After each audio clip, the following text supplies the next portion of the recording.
Wbtv, covering breaking news live. More reporters on the important stories live. Tracking your first alert weather live. Wbtv News live at 5 starts right now.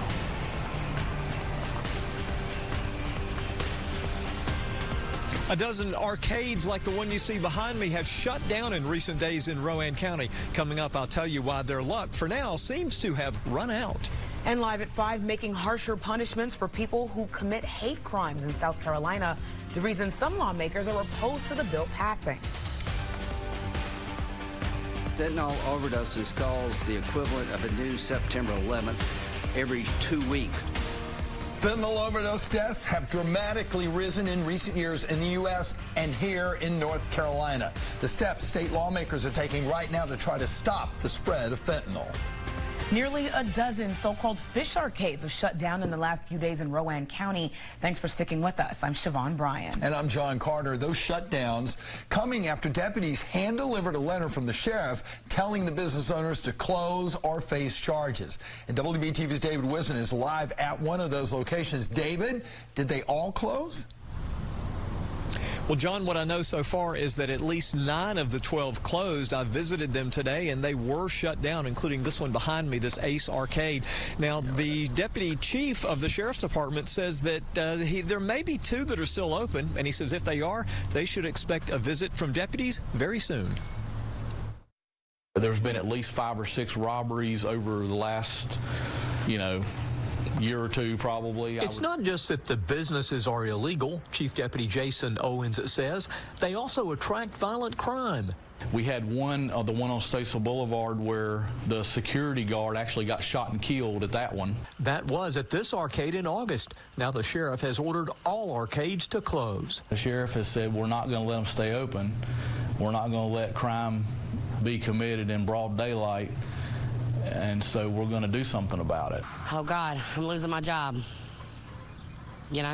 Honestly, how am I going to feed my kids now? Christy Lackey has managed the VIP lounge for 2 years. She closed when she got that letter, and today we saw the machines being loaded up. Personally, my opinion on it is, what are we hurting? I get it, crime rate, this and that, but you can go to Walmart and get robbed. You can go to a gas station and get robbed. You can get robbed anywhere. There have not been reports of violent crime at the VIP lounge, but other arcades have regularly been crime scenes. That's why the sheriff had deputies hand deliver these letters telling the owners to immediately cease and desist. This has happened before. Law enforcement demanded a shutdown. Most complied, but not for long. Deputy Chief Owens says it'll be different this time. We'll bust a few of them, and then they will stay closed for a few months, and they'll slowly start opening back up. We're not going to allow that to happen. No, we're not going to reopen because they said that if we reopen, it is charges being pressed. But again, what are we hurting? And there is still debate over the legality of these places, but the sheriff is citing what he says is the opinion of the North Carolina Supreme Court made last February that says that these sweepstakes machines are illegal if they rely more on chance than skill and or dexterity in order to decide who wins. Reporting live in Rowan County, David Wisden, WBTV, on your side. All right, David, we'll keep an eye on this. Thanks. Well, fire crews at Camp Lejeune have been battling a huge brush fire. The fire started yesterday afternoon. It's burned 3,500 acres of woodland so far. Just take a look at all this smoke here. That is incredible there. Fortunately, no damage to buildings or evacuations, but the dense smoke is expected to remain for today, so if you are headed to that area, just be aware. Live at 5 o'clock, a push to make South Carolina the 49th state in the country to have a hate crimes law has just cleared a major hurdle at the State House. That's right. The House of Representatives just passed the same bill that fell short of becoming a law last year. South Carolina reporter Mary Green has more. More than half of the 124 members of the House of Representatives signed on as sponsors of this bipartisan hate crimes bill. So the outlook for its passage was strong from the start. But it still took more than 2 hours of debate to get it to a vote. This is an aspirational goal. It's a message that we don't put up with hate. It's a message that we are a place that South Carolinians can be proud of. The bill would provide for penalty enhancements, additional prison time and fines for people already convicted of violent crimes determined to have been perpetrated as hate crimes. Those would be against someone because of their actual or perceived race, color, religion, sex, gender, national origin, sexual orientation, or physical or mental disability. Those violent crimes include, for example, murder, aggravated assault, and armed robbery, but would not include crimes like vandalism. This bill passed the House last session, but never got a debate in the Senate and eventually died. House opponents today unsuccessfully proposed a number of amendments designed to knock this bill's passage off track, including adding categories like hair color and political affiliation to the protected classes. Why would we protect some people on certain bases and not others? The bill that's before you, it protects everybody in this room. It protects everybody in this building equally. With the House passing this bill in a bipartisan 84-31 vote, the bill will next move over to the Senate, where again it died last year after never getting a floor debate. Reporting from the State House, I'm Mary Green. Now, this bill is called the Clementa C. Pinckney Hate Crimes Act. It's in honor of the late state senator and pastor of Mother Emanuel AME Church in Charleston, who was one of 9 people murdered by a white supremacist in that church back in 2015. John. Well, let's turn our attention to the weather right now this evening as we're looking at the Queen City here from our AC Tower Cam. Cooler temperatures around. So I'm joining meteorologist Rachel Coulter here in the First Alert Weather Center right now. So we are looking ahead to First Alert Weather Day coming up. A couple of them, right? Yeah, that's right. That's something new if you're tuning in for the first time today. So we've been watching this weekend, and I hate to say that the rain chances do look a little bit higher as we wrap up the weekend. I wish we could make it all the way through the weekend without those rain chances.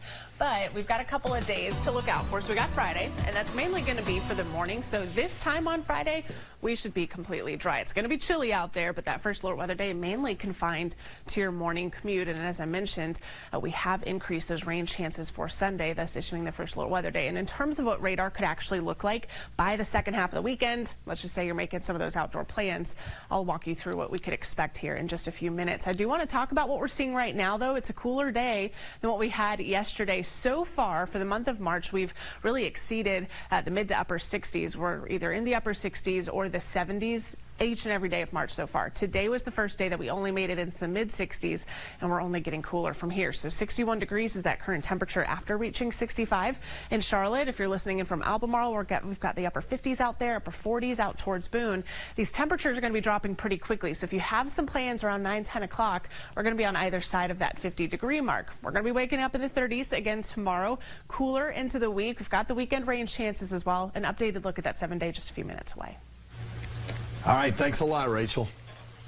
Well, the story now that has a lot of folks talking. Tennessee's governor has signed a bill into law that restricts entertainers dressed in drag from performing in front of children. Now, some South Carolina lawmakers want to do the same in the Palmetto State. Republican State Senator Josh Kimbrell says he decided to craft a new bill after he saw a cabaret-style performance in a drag queen program in Columbia last year. Kimbrell says he saw a young child brought on stage during that show and was exposed to content he calls inappropriate and repulsive. But one performer shot back about what he called a false narrative. There can be no useful purpose served by having a child participate in a drag show or a strip club show of any kind, whether that's drag or straight or hetero or whatever. Kind of what we're seeing from legislation is that drag is inherently a sexual or dangerous thing for children. And that's been something that has been tried to push on the community since the 1950s, that children need to be protected by the LGBTQ community, and that couldn't be further from the truth. Now, if passed, the bill would prohibit adult cabaret performances on public property and in places where the performances could be viewed by minors. If violated, it would be a felony. And if convicted, a person could face 10 years in prison and up to $5,000 in fines. Live at 5, opioid overdose deaths in the United States have been steadily increasing for decades, but the CDC attributes a sharp rise in fatalities in recent years to synthetic opioids like fentanyl. The CDC says 2/3 of all overdose deaths are linked to synthetic opioids. Now, while the federal government has declared the opioid crisis a public health emergency, there's a new push to target fentanyl and similar substances, including a proposed bill aimed at labeling Mexican drug cartels as foreign terrorist organizations. This problem is a national security threat. Fentanyl is a killer, and the people killing Americans reside out in the open in Mexico.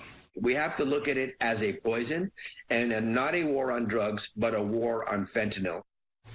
In North Carolina, the state Senate is considering legislation to increase punishments for drug dealers whose distribution of synthetic opioid results in an overdose death.